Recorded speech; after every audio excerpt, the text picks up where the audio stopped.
How big of a problem is drug and alcohol abuse in that line of work? I can't speak on the full, because I don't know anything outside of my experience, and outside of like talking to the girls that I've worked with, but it's from the people that I know that I've talked to that are in it, it's pretty heavy. Cocaine is, I mean, you can get anything that you want, really, but cocaine was the DOC of everybody that I worked with, because we have to stay up until 5 o'clock in the morning, and we're expected to be at work, 8 hours later. So amphetamines, was it big there? I only know of one person that was on methamphetamines that I worked with, and I actually lived with her for a short time. I did not know that she was on methamphetamines when I lived with her until like much after. She kept moving shit. And I was like, girl, what are you doing? She's like, I can't sleep. I was like, well, you haven't slept in days. And she was like, oh, yeah, I haven't told you yet, but I do meth. I was like, what? And I mean, I tried it with her a couple of times, but I'm more of a, party drug kind of girl. That's definitely not my thing. So, what about, in this line of work, did you know any of the women who, is prostitution big in that? You would think it's a lot bigger than it actually is. But it's not that big of a thing. No. Women who are dancers, like there may be some that do like, quote,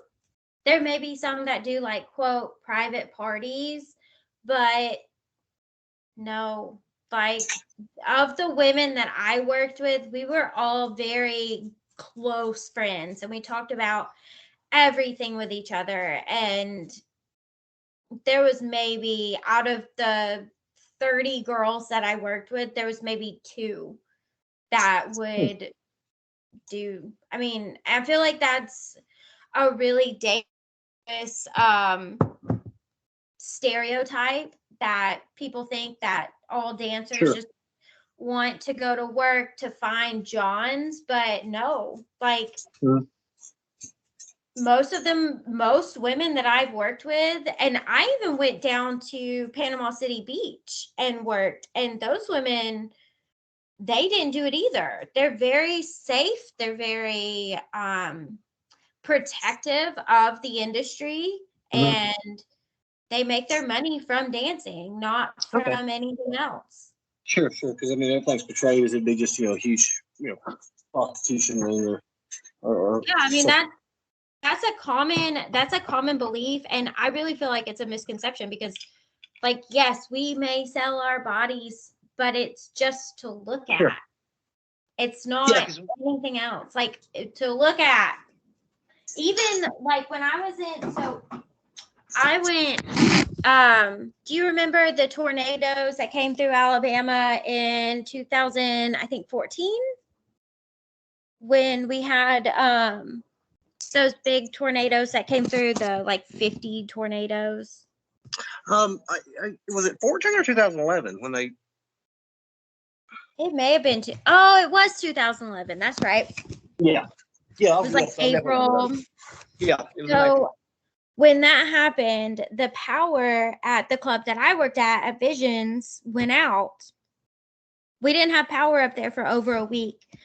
And so me and a couple of other girls went down to Panama City Beach and worked a couple of days at a club at the Golden Nugget in Panama City. And when I tell you, those women down there, they do not fucking play. Like, they have a very they are strict. They do not fuck around. Like, they have security outside of every single private dance booth. So if men touch them the wrong way, or if they're uncomfortable, like that's the security like snatches them up and throws them out in a heartbeat.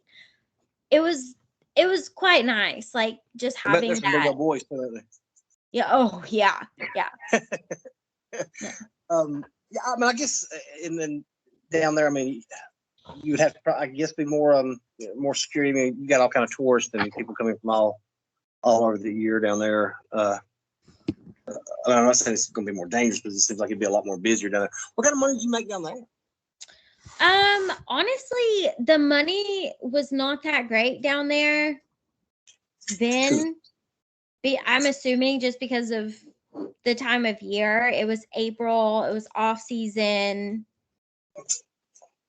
So yeah, I think I made like $400 on a weekend. Like we bought a hotel, and it was really not worth driving down there for. It was just we just wanted to work. So you mentioned earlier about there were some women still in their 30s and had kids and was doing this. Is this a profession that when somebody young gets into it, if they don't get out soon, they kind of get caught in it and stay in it? I think so. I think it's easy to get caught up in it. Because I mean it's fun. Like as long as you're not in that that like I don't know how to describe it, like gross environment where you are doing drugs constantly, it's really easy to just be like, oh, I'm having a good time. Like people buy my drinks, people, are giving me attention. It's really easy, and it's easy as money. Like you're literally getting paid to just be pretty and stand on a stage. I mean, what? I'm sorry. So I guess what I'm saying is, we're trying to. I mean, people need to dispel this stereotype of this stripper, such a bad girl, and stuff there, and doing all this nasty stuff, and just bad for society. When really she's just up there dancing and making some money, and really maybe get a few drinks, and that's pretty much it.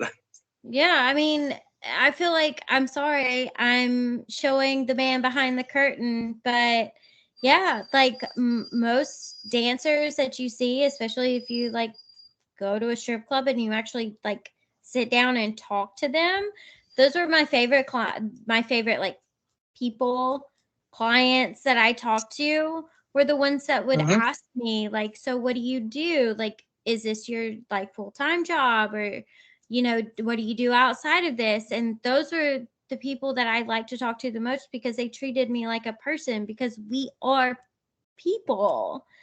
And it's just, I feel like a lot of people want dancers to be, and I understand that it's a fantasy. You go to a strip club because you get to see these beautiful women, and they're doing everything that you wish that your girlfriend or your wife would do.